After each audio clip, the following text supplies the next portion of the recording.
ఎన్నికలకు ముందు ఏది జరగకూడదో వైసీపీకి అదే జరిగింది. విశాఖ పోర్టులో డ్రగ్స్ బ్రెజిల్ నుంచి ఆంధ్రకు రావడం ఇప్పుడు అధికార వైసీపీ మేడకు చుట్టుకుంది. సిబిఐ తన ఫిర్యాదులో రాష్ట్ర ప్రభుత్వ అధికారులు కొంతమంది తమను తనిఖీలు చేయకుండా అడ్డుపడ్డారని, సహకరించలేదని పేర్కొనడం కలకలం రేపుతోంది. దాంతోపాటు డ్రై ఈస్ట్ ఎవరి పేరు మీద అయితే దిగుమతి అవుతుందో వారు అధికార పార్టీ నేతలతో సన్నిహితంగా ఉన్నారని వాల్ పోస్టర్లు, పేపర్ క్లిప్పింగ్స్ ఇప్పుడు సోషల్ మీడియాలో వైరల్ అవుతున్నాయి. పైగా బ్రెజిల్కు కొత్తగా ఎన్నికైన ప్రధానికి గత ఏడాది అక్టోబర్లో ఎంపీ విజయసాయిరెడ్డి అభినందనలు తెలుపుతూ చేసిన ట్వీట్ కూడా ఇప్పుడు సోషల్ మీడియాలో వైరల్గా మారింది. దీంతో వైసీపీ డిఫెన్స్లో పడింది.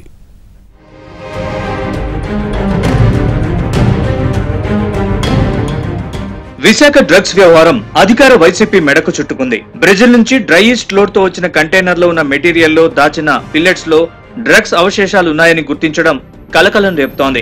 సంధ్యా aqua exports private limited Brazil నుంచి ఐసీసీ బ్రెజిల్ కంపెనీకి తమకు డ్రై ఈస్ట్ కావాలని ఇండెంట్ ఇవ్వడమే కాకుండా డబ్బు కూడా చెల్లించింది. ఈ ఇండెంట్ మేరకు బ్రెజిల్ కంపెనీ కంటైనర్ ని అక్కడి నుంచి విశాఖ పోర్టుకు పంపింది. ఇంటర్పోల్ ద్వారా వచ్చిన సమాచారం మేరకు ఢిల్లీ నుంచి వచ్చిన సిబిఐ ప్రత్యేక బృందాలు విశాఖపట్నం వచ్చి తనిఖీ చేశాయి. అందులో లభించిన పిల్లెట్స్ ని పరీక్షించగా డ్రగ్స్ ఆనవాళ్లు లభించాయి. వేల కోట్ల రూపాయల విలువ చేసే ఈ డ్రగ్స్ వ్యవహారం ఇప్పుడు రాష్ట్రంలో హాట్ టాపిక్ గా మారింది.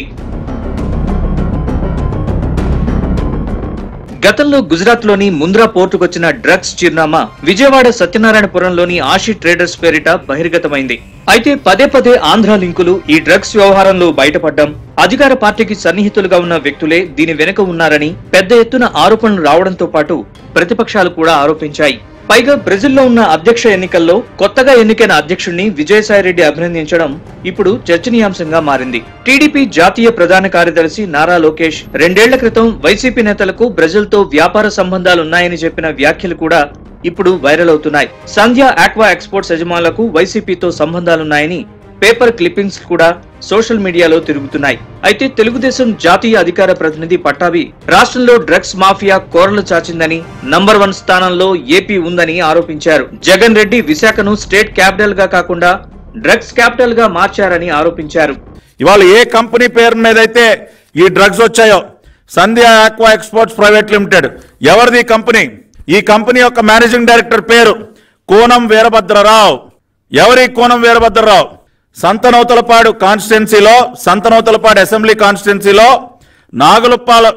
నాగులుప్పలపాడు మండలంలో ఈదుమూడి గ్రామం. ఏ కంపెనీ పేరు మీద అయితే డ్రగ్స్ బ్రెజిల్ నుంచి భారీగా వచ్చాయో, సంధ్యా ఆక్వా ఎక్స్పోర్ట్స్ ప్రైవేట్ లిమిటెడ్, ఆ కంపెనీ ఎండి కోనం ప్రభాకర్ రావు, కోనం వీరభద్రరావు. ఈ కోనం వీరభద్రరావుదే ఈదుమూడి గ్రామం, నాగులుప్పాల మండలం, సంతనూతలపాడు కాన్స్టిట్యున్సీ. వీరభద్రరావు కుటుంబం మొత్తం కూడా వైఎస్ఆర్ కాంగ్రెస్ పార్టీకి చెందినటువంటి కుటుంబం. ఇవ్వండి, ఆ ఊర్లో వాళ్ళు వేసినటువంటి బ్యానర్లు, 4 సోదరులు, ఒకడు కోనం వీరభద్రరావుకి ఇంకా 3 అన్నదమ్ములు ఉన్నారు. వీళ్ళల్లో 2 అమెరికాలో ఉంటారు. ఒక అన్న కోనం పూర్ణచంద్రరావు వైసీపీ సీనియర్ నాయకుడు. ఇదిగోండి విజయసాయిరెడ్డితో ఉన్నటువంటి photo. Konam Veerabhadrarao Sandhya aqua exports private limited MD యొక్క అన్న కోనం పూర్ణచంద్రరావు ఎవరు? వైఎస్ఆర్ కాంగ్రెస్ పార్టీ సీనియర్ నాయకుడు. దేశంలో ఎక్కడ గంజాయి పట్టుబడినా ఆంధ్రప్రదేశ్ లింకులు వస్తున్నాయని ఇప్పటికే ఆరోపణలు వెల్లువెత్తుతున్నాయి. ఈ లింకుల్లో విశాఖ ఏజెన్సీ, విజయనగరం, శ్రీకాకుళం అటవీ ప్రాంతాల నుంచి గంజాయి సరఫరా అవుతోందని టీడీపీ నేతలు చెబుతున్నారు. అయితే గంజాయి ఛత్తీస్గఢ్, ఒరిస్సా నుంచి వస్తోందని విశాఖ సిపి రవిశంకర్ అయ్యన్నార్ వివరణ ఇచ్చారు. డ్రగ్స్ స్వాధీనం చేసుకునే సమయంలో తాము పూర్తిగా సహకరించామని, సిబిఐ ఇచ్చిన ఫిర్యాదులో తమపై ఆరోపణలు చేయడం తగదని విశాఖ సిపి అంటున్నారు. అన్ని వేళ్లు తమ వైపు చూపుతుండటంతో ఇప్పుడు వైసీపీ డిఫెన్స్ లో పడింది. బ్లూ మీడియాను పిలిపించుకుని సజ్జల, మాజీ మంత్రి పేర్ని నానిలు వివరణ ఇచ్చుకున్నారు. అప్పటికే సోషల్ మీడియాలో డ్రగ్స్ వెనుక వైసీపీ హస్తం ఉందని, వారి అనుచరులే దీనికి పాల్పడ్డారని పెద్ద ఎత్తున ఆరోపణలు వెల్లువెత్తాయి. బ్రెజిల్ నుంచి వచ్చిన కంటైనర్, ఆ కంటైనర్ ఇక్కడ సంధ్యా మరీన్ ఎక్స్పోర్ట్ లిమిటెడ్ వాళ్ళ ప్లేస్ చేసిన ఆర్డర్ అండి. దానికి సంబంధించిన కంటైనర్లో సస్పీషియస్ డ్రగ్స్ ఉన్నాయని చెప్పేసి ఇంటర్పోల్ నుంచి ఏదైతే అలర్ట్ వచ్చిందో దాని మీద సిబిఐ బృందం ఇక్కడ వైజాగ్ రావడం జరిగింది. అండ్ వాళ్ళు దాని మీద ఇప్పుడు మొత్తం పరిశోధన చేస్తున్నారు.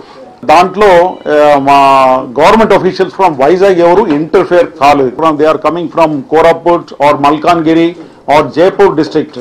సో ఈ విధంగా అక్కడ నుంచి వస్తుంది. అది కూడా వైజాగ్ ఎందుకు వస్తుందంటే ఇక్కడ నుంచి ట్రాన్సిట్ సులభంగా ఉంటుందని చెప్పేసి చెప్పుకున్నారు. ఎందుకంటే ట్రైన్ కనెక్షన్, బస్ కనెక్షన్ అంతా కూడా ఇక్కడ నుంచి ఈజీగా దొరుకుతుంది. కాబట్టి ఆ రిస్క్ తీసుకొని ఈ గాంజా స్మగ్లర్స్ అందరు కూడా వాళ్ళ ఇంట్రాగేషన్ రిపోర్ట్ లో కూడా వాళ్ళు చెప్పడం జరుగుతుంది.